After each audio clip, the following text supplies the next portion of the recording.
Que Deus lhe abençoe ricamente a sua vida. Nossa série Jejum de Maus Pensamentos, 37º dia. Vamos orar pela mensagem de hoje. Ó poderoso Deus, fale conosco com esta mensagem. Dar-nos discernimento da tua mensagem, ó Pai, eu lhe peço, em nome de Jesus. Amém. E graças a Deus por isso. Olha só, dia 37. Eu me sinto culpado. Então hoje nós vamos fazer aquele jejum de pensamentos, quando muitas vezes você diz, olha, eu me sinto culpado. Todos nós tivemos pensamentos que tentam nos fazer sentir culpados.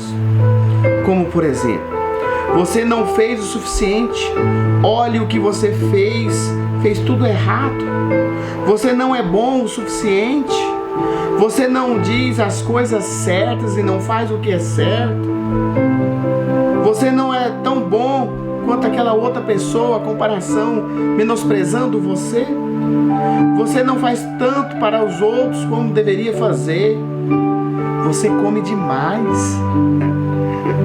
Quem nunca escutou isso? Principalmente as pessoas um pouquinho acima do peso, assim como nós. Você come demais, amigo. Nós escuta isso frequentemente. Mas estas linhas de pensamento produzem a culpa que você leva no seu autodesprezo, raiva contra os outros, decisões ruins, palavras duras, procrastinação, ou seja, o medo adiantando, procrastinando aquilo, o medo. Mas nós podemos mudar isso hoje. Primeiro ponto, Jesus declara que você é inocente. Isso não significa que você jamais pecou ou que não tem feito nada de errado. Significa que Ele lavou todo o seu pecado e culpa com o seu próprio sangue. A palavra de Deus declara Jesus como a nossa oferta pela culpa, declarando-nos assim livres da culpa. Segundo ponto, veja o que Deus vê. Aceite. Colossenses 1:22 diz que por meio do sangue de Jesus, Ele apresenta você santo, sem defeito, irrepreensível. Quando Deus vê você, Ele vê Jesus. Como quando Jacó compareceu diante do seu pai Isaac, com os seus pelos, a pele e aroma do seu irmão. O pai viu Jacó como se fosse Esaú. E Ele vê você como se fosse Jesus, sem culpa.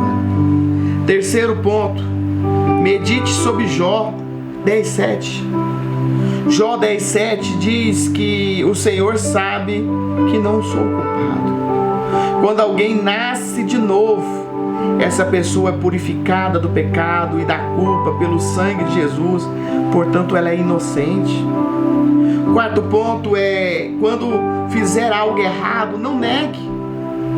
Admita, confesse. Em João 1:19, se confessarmos os nossos pecados, Ele é fiel, é justo para nos perdoar os pecados e nos purificar da sua justiça. O sexto, quinto ponto é, já aconteceu, creia que já aconteceu. As últimas palavras de Jesus foram, está consumado. Naquele momento o preço foi pago pelo seu pecado, pelos meus pecados e pela nossa culpa. Hebreus 1:3 diz, Ele nos purificou de nosso pecado. Sexto ponto, pare de pensar que você precisa sentir culpado para ser perdoado. Às vezes nós achamos que devemos as pessoas nos sentimos culpados de mal do tudo. Pare de pensar nisso, você não deve nada a ninguém. Não fique achando que a culpa paga alguma coisa. O sangue de Jesus já pagou tudo.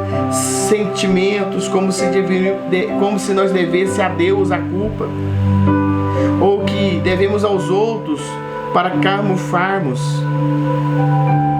a culpa e um insulto contra o sangue do nosso Senhor. Sétimo ponto é, pare de flagelar por aquilo que você não fez. Muitas vezes nós punimos com a autocondenação, nós jamais faremos o suficiente para Deus. E por isso que Jesus fez tudo. Ele pagou pelo pecado, pela maldição, pelos nossos fracassos. Nosso trabalho é acreditar. Então hoje, no momento de pensar, de meditar e dizer e memorizar, Jesus, você vai dizer: olha, Jesus me declarou inocente. Mesmo quando me sinto que não faço o suficiente ou que não sou o bom o suficiente, Deus diz que a fé nele é suficiente. Não preciso me sentir culpado para ser perdoado. Sou perdoado pela fé em Jesus. Hoje paro de me punir por tudo que fiz e não fiz, e não preciso ser perfeito. Ele já é, portanto, eu deposito a minha fé nele, e pelo nome de Jesus você diz: olha, eu deposito a minha fé em Jesus. Eu deposito que eu sou inocente perante o Senhor.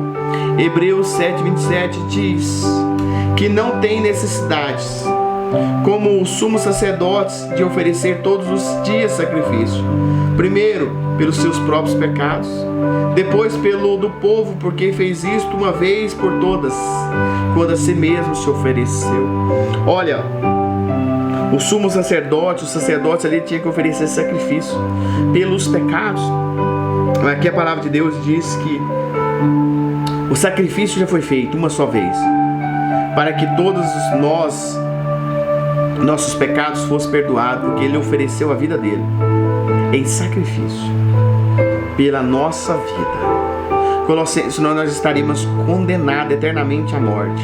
Colossenses 1:22 diz: agora, porém, vos reconciliou no corpo da sua carne, mediante a sua morte, para apresentar-vos perante ele santo, inculpáveis e irrepreensíveis. Este é o nosso Deus. Olha o que diz Jó 10:7.